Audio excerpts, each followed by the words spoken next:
Comme les oiseaux qui ne s'entendent plus chanter, nous avons quitté la ville. Ce monde sans étoiles, construit de toutes pièces dans sa propre logique. Ici, tout est domestiqué, plus question de composer avec les rythmes et la rudesse du monde sauvage, on en est définitivement débarrassé. La nourriture arrive prédécoupée dans des barquettes plastiques, et puis on ne se déplace même plus, c'est la ville elle-même qui nous déplace. Nos besoins sont assouvis à condition de consacrer une bonne partie de notre vie à faire autre chose que ce dont nous rêvions étant enfants. Prends ton temps surtout, hein. Et le pire dans tout ça, c'est qu'on n'est pas les seuls à se faire embarquer dans un tel naufrage. On emporte avec nous quantité d'autres formes de vie que nous ne connaissons même pas.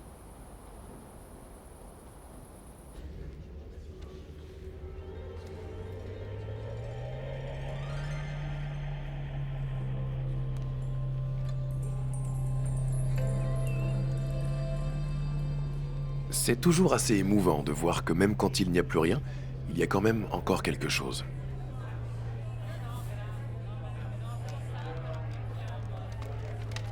Si des coraux et des petits poissons colorés peuvent se loger dans les épaves de bateaux, une vie nouvelle peut s'installer dans les recoins d'un vaisseau fantôme qu'on appelle civilisation.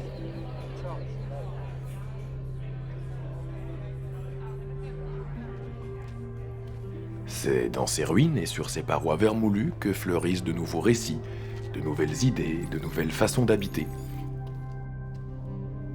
Ça marchera pas ton truc, laisse tomber.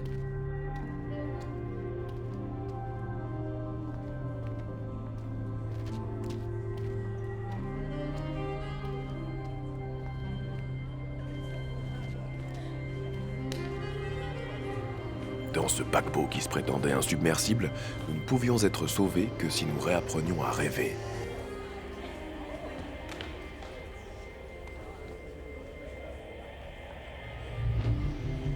Tout le monde a des rêves. Tout le monde se raconte des histoires.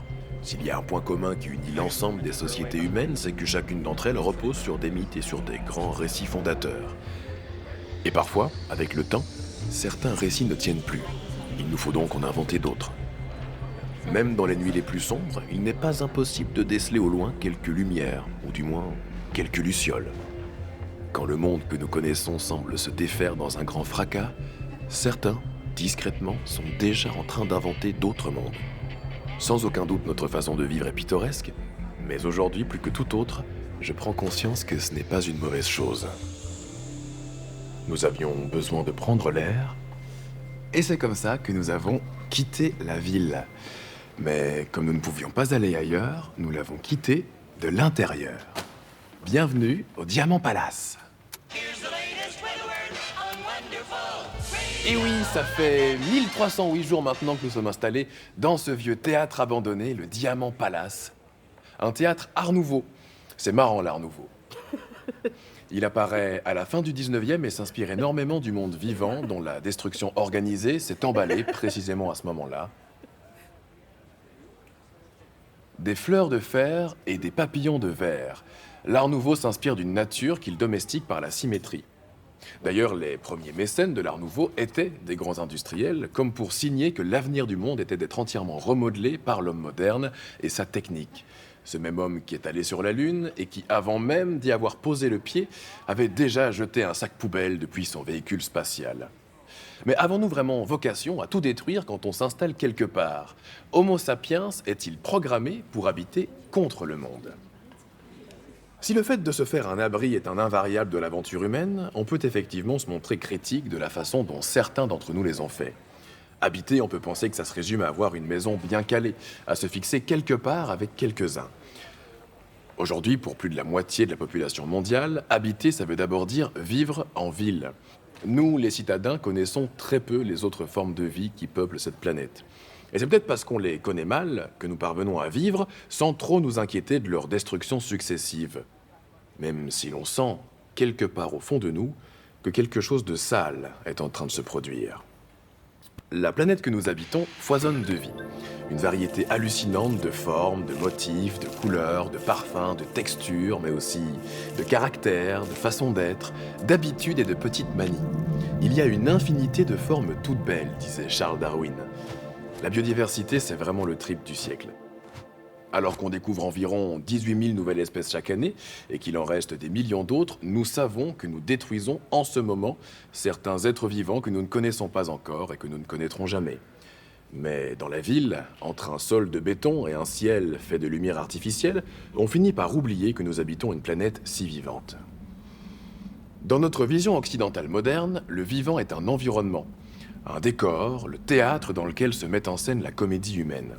On va regarder les canards au parc pour se distraire, on va manger le canard, utiliser ses plumes pour dormir dedans. Le canard est un outil, un objet, une ressource, une décoration. On n'habite pas avec le canard. On va le saigner, on va le tuer.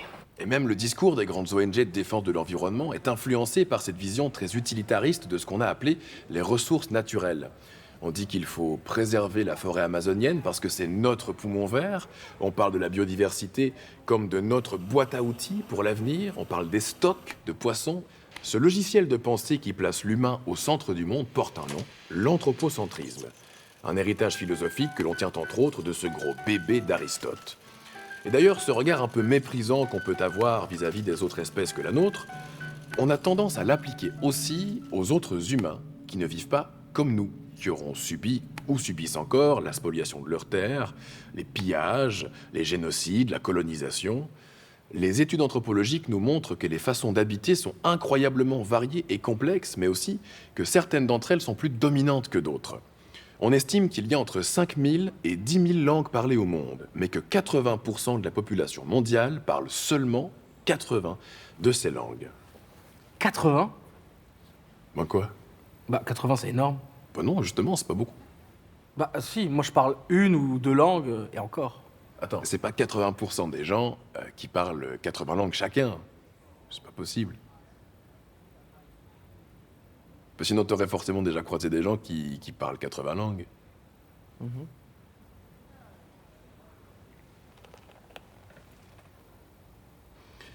Dans la mythologie chrétienne, Caïn, le sédentaire, tue son frère Abel, le nomade. Dès lors, Caïn se met à construire des villes pour se protéger de la nature devenue hostile depuis le meurtre de son frère. Aujourd'hui encore, les villes sont comme des forteresses. Au lieu de s'intégrer dans un monde vivant qui précède, on fait table rase, on crée des mondes artificiels, comme une étape intermédiaire avant de coloniser l'espace. Mais jouer à Dieu nous rendra-t-il immortels ? Sommes-nous encore dans la continuité de cette histoire fratricide où l'humanité sédentaire menace ses semblables et se met à l'abri de la nature ? Et d'ailleurs, c'est quoi, la nature ? Les anthropologues s'intéressent à cette question depuis des décennies. L'un d'eux, Philippe Descola, a même secoué beaucoup de monde en affirmant que la nature n'existe pas, qu'elle est une invention des Européens, un coup de force qui a mis les humains à distance du monde dans lequel ils étaient intégrés jusqu'au Moyen-Âge. La nature n'existe pas. Eh ben j'aurais jamais dit. Bah, t'aurais dit quoi ? Bah, que la nature existe. Oui, alors, il dit pas que les écureuils, les nénuphars, ça n'existe pas, évidemment. Mais simplement que le fait d'en faire un concept, c'est déjà nous mettre à l'écart de ce que nous sommes, en fait, au départ. Par exemple, les Jivaros, en Amazonie, chez eux, le concept de nature, il n'existe pas, parce qu'ils ne vivent pas à l'écart des autres espèces végétales ou animales. Un peu comme si ça formait un grand tout. Alors non, c'est pas exactement un grand tout, parce qu'ils font bien la différence entre un homme, une plante et un oiseau. Seulement, ils vont considérer l'homme, la plante et l'oiseau comme des individus singuliers, avec chacun leur perception du monde, et donc une intériorité, ce qu'on pourrait appeler ici une âme ou une conscience. Comme d'autres mondes avec lesquels cohabiter, en quelque sorte. Comme dans Avatar. Ouais, oui, comme dans Avatar.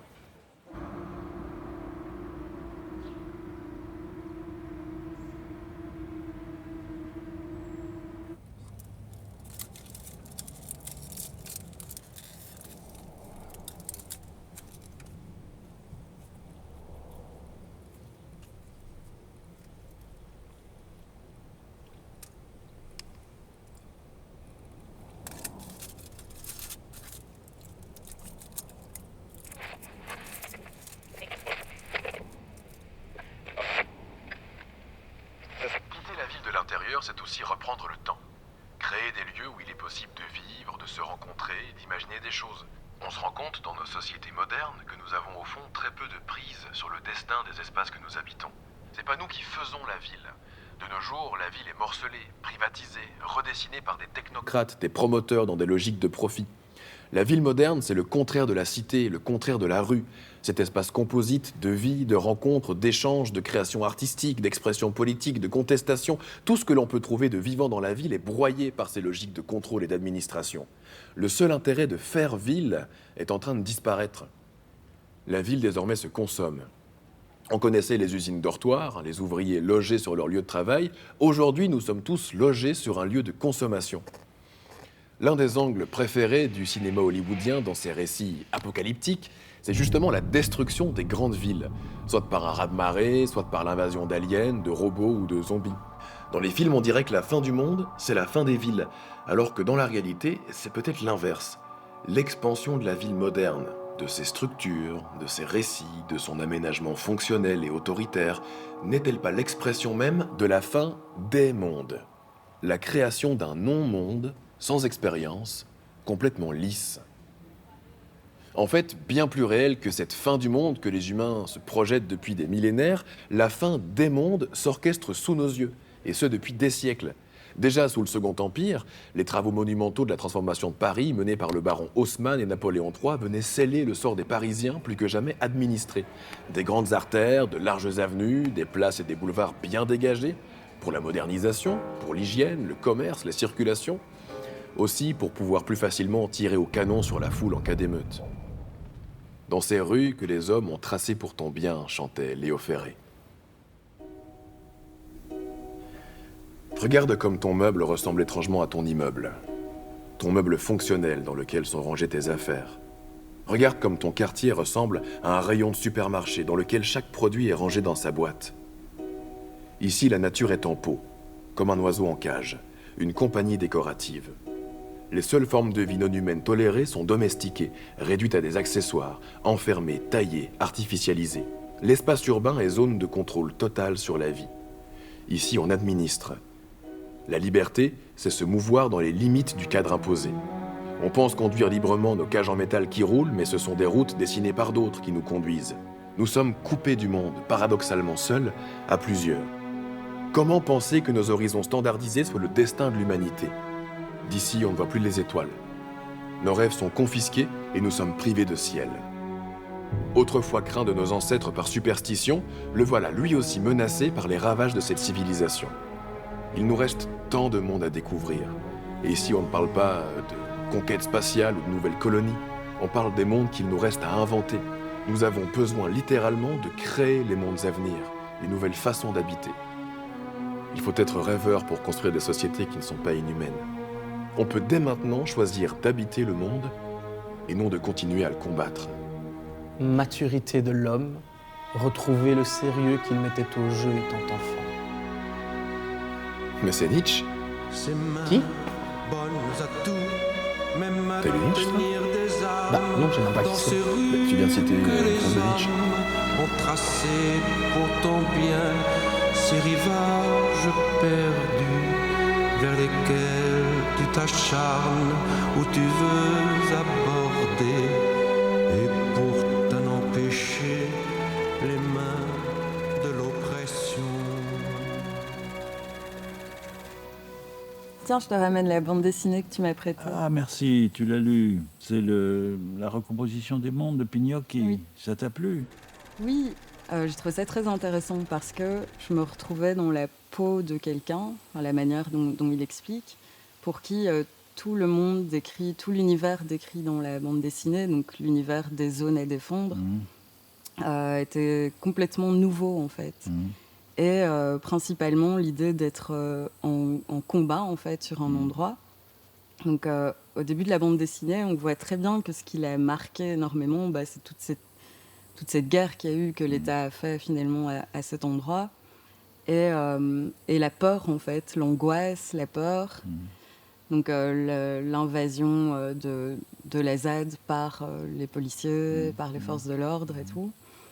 De trouver ça et de le prendre en pleine figure finalement. Oui, Voilà. c'est décrit de façon remarquable, la tension latente de l'assaut, Oui, la nuit, dans le brouillard des grenades lacrymogènes, etc. c'est ça. C'est très frappant. Le livre décrit ça bien. Et Oui. quand comme ça m'est arrivé d'aller dans une période de paix à la ZAD de Notre-Dame-des-Landes, de voir les restes de ce qui a été détruit au fond, c'est-à-dire d'extraordinaires mobilisations des forces de l'ordre, et qui sont en l'occurrence plutôt des forces du désordre, puisqu'elles ont détruit Là, pour le coup, oui. des vies, des milieux de vie, des façons de s'organiser, mais sans les détruire en fond, parce que c'est pas quelques blindés et des grenades lacrymogènes qui peuvent détruire une façon de vivre comme ça. Voilà. Tu étais où dans une ZAD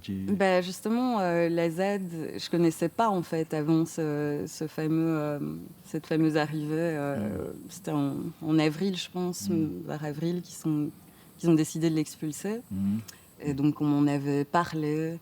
J'avais trouvé ça génial déjà d'imaginer que des gens avaient fait ça, que ça existait depuis 2012. Donc des personnes avaient décidé de s'installer sur un terrain pour contester un projet écocide, comme on dit maintenant. Ça me semblait déjà formidable. Et puis un jour, je vais sur Internet, je vois les images de l'intervention policière dans cet endroit que je ne connaissais pas du tout, sauf par des récits. Et le jour même, je me suis dit, mais en fait, il faut que j'y aille. Il faut que j'aille aider ces gens. Et finalement, quand on est arrivé, on s'est rendu compte qu'on n'aurait pas du tout le choix de faire ça. Ça veut rien dire, en fait, venir en soutien ou juste être là. Et la police ne te laisse pas du tout ce choix. Donc on s'est retrouvés encerclés dès le matin, canardés de bombes lacrymogènes. Il a fallu rentrer, comme il l'explique dans le livre, très très vite dans l'ambiance, essayer de suivre les personnes qui avaient déjà toute une organisation très bien menée pour essayer d'empêcher la destruction des cabanes, des lieux, surtout a priori des fermes en fait qui avaient été montées là-bas et qui permettaient à cet endroit d'avoir une autonomie, une relative autonomie alimentaire, mais aussi un système de partage. Ce qui frappe dans ce livre, c'est que Pignocchi a entremêlé au fond deux expériences personnelles. L'une d'entre elles, c'est lorsqu'il a été rejoindre les Achuar en Amazonie équatorienne. Et en fait, après m'avoir lu, c'est-à-dire avoir lu un livre que j'ai écrit il y a longtemps qui s'appelle « Les lances du crépuscule », il avait été fasciné par ces Amérindiens.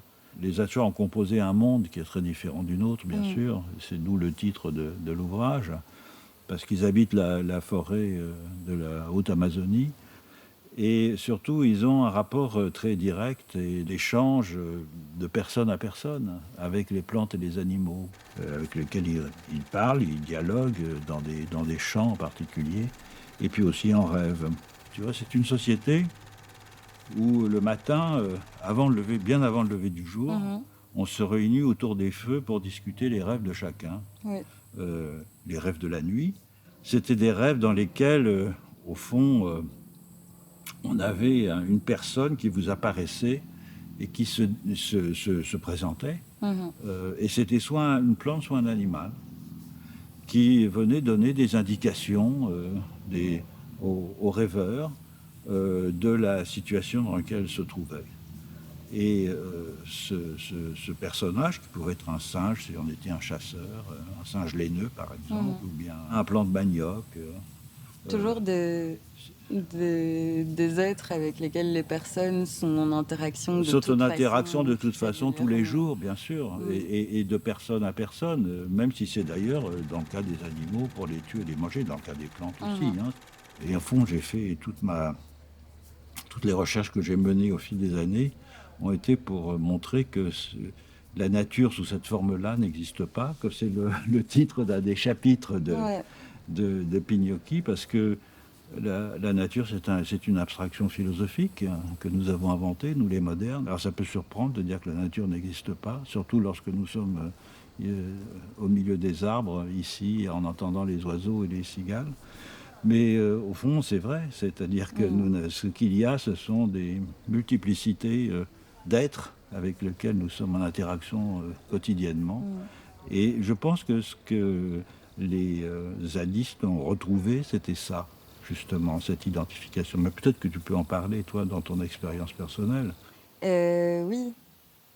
Il y a un autre passage qui m'avait frappé aussi lors des expulsions, c'est qu'il explique ici, effectivement, pendant les expulsions, les oiseaux restaient et protégeaient leur territoire. Et j'avais plus repensé à ça, mais c'est exactement ce qui s'est passé. Donc on était au milieu des gaz lacrymogènes, en train de lutter pour un tout petit bout de terrain. Et à côté de ça, on avait des oiseaux qui luttaient pour un buisson, pour un périmètre donné, et ils restaient avec nous sur le front. On avait envie de leur dire de partir, parce que nous-mêmes, on n'arrivait plus à respirer, mais pour eux, ça semblait pas un problème. Et on se sentait solidaires, en fait, à ce moment-là. Je pense que pour aborder des nouveaux mondes, si on veut pouvoir sauvegarder cette nature, ou en tout cas tenter de le faire, il va falloir qu'on apprenne à accepter des différences énormes en fait chez les gens. Et dans les ZAD, le conflit social est permanent en fait. C'est pas rare dans une ZAD de voir quelqu'un qui va dire mais non, cet arbre on peut vraiment pas le couper, c'est un être vivant, il doit être respecté, etc. Et que quelqu'un d'autre qui a un œil plus clair sur la gestion forestière, sur l'histoire de l'endroit où on se trouve et sur pourquoi cet arbre se trouve là, dira mais non, si on veut garder un maximum de biodiversité, avoir des biotopes différents et riches sur un petit espace, cet arbre on va le couper, on va créer de la prairie. C'est pas des choses qu'on connaît à la base, vu que la plupart d'entre nous, en tout cas, j'ai le sentiment que la plupart des zadistes et des militants de l'écologie occidentale sont des citadins. Des urbains, oui, bien sûr, c'est ça. Oui. Moi, c'est ça que j'ai trouvé très intéressant et très émouvant aussi à Notre-Dame-des-Landes. C'est que ces gens qui venaient, au fond, d'un contexte social qui était celui des luttes urbaines, des squats, etc., se sont progressivement forgés une compétence, d'abord un véritable amour pour les lieux, une identification profonde avec les lieux, et puis ensuite des compétences, quand on se désespère face au poids du capitalisme consumériste, avec non seulement les injustices et les inégalités qu'il produit, mais aussi les transformations environnementales, la dégradation, l'érosion de la biodiversité, enfin toutes les catastrophes qu'on connaît bien. La lutte politique passe aussi, et peut-être même principalement maintenant, par des formes alternatives de vivre en commun dans des milieux, dans des territoires. Moi, je trouve que c'est plein d'espoir. On appelle ça faire pays dans le pays. Ah, c'est une très belle façon de parler. Oui, tout à fait, c'est une belle expression. Et donc l'idée de créer en fait des îlots. C'est comme tu as dit, c'est des îlots d'espoir en fait, parce que effectivement, beaucoup des personnes qui se jettent dans ces combats sont passées par des phases très difficiles et ont senti, en tout cas moi je pense que ça a été mon cas, se sentir étouffé par un univers qu'on ne comprend pas et qu'on côtoie quotidiennement. Toute cette logique amène, à ce que les personnes ont beaucoup d'espoir sur ces lieux. Ça crée aussi peut-être plus de tension parce que du coup on idéalise des endroits comme ça où on va aller, où les gens seront d'accord avec nous, alors que, comme on disait, tout est à recomposer, tout est à faire, on a des visions très différentes des choses. Mais faire pays dans le pays, c'est une magnifique expression, parce qu'elle permet de dépasser peut-être un risque, et en tout cas une critique qui revient souvent à gauche vis-à-vis des ZAD, à savoir cette identification profonde à un terroir, à un pays, à des non-humains, etc., peut présenter un caractère réactionnaire. Oui. Et faire pays dans le pays, c'est pas du tout réactionnaire, au contraire, c'est une façon différente d'habiter en créant des réseaux politiques qui sont... qui dépassent l'enfermement dans la petite patrie. Je pense que le siècle dans lequel nous entrons va impliquer des façons complètement différentes d'habiter la Terre, Et ce dont nous avons parlé depuis tout à l'heure, avec les ZAD, en est une bonne préfiguration. Et nous, anthropologues, on a l'habitude de ça. Au fond, notre métier, c'est de comprendre des façons de faire pays extrêmement différentes des nôtres, mais en même temps, c'est un tremplin remarquable pour stimuler l'imagination sur des façons de faire pays qui vient complémenter les façons de faire pays que des gens comme toi ont inventées dans différentes parties d'Europe. Et ça me rend plutôt, sinon optimiste, en tout cas moins pessimiste, quant à un avenir commun en Europe.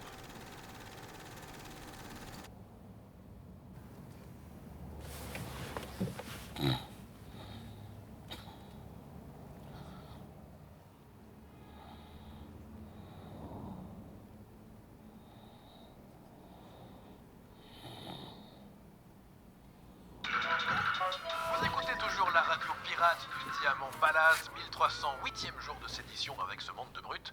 On se dit que dans cette ville hostile, il ne manque plus qu'une pandémie ou une nouvelle guerre mondiale pour vraiment mettre l'ambiance jusqu'au bout. Tiens d'ailleurs, si une guerre devait se déclarer aujourd'hui, est-ce que ça nous aiderait vraiment de se demander si la nature existe ou pas? Bah non, on aurait sans doute bien d'autres choses en tête. Pareil pour le dérèglement climatique, vous savez que le dernier rapport du GIEC est plus alarmant que jamais. Ce sont désormais 270 auteurs de 67 pays différents qui se sont réunis pour compiler quelques 34 000 références bibliographiques dont la synthèse ressemble à un roman noir ou un récit de science-fiction. Bah voyons.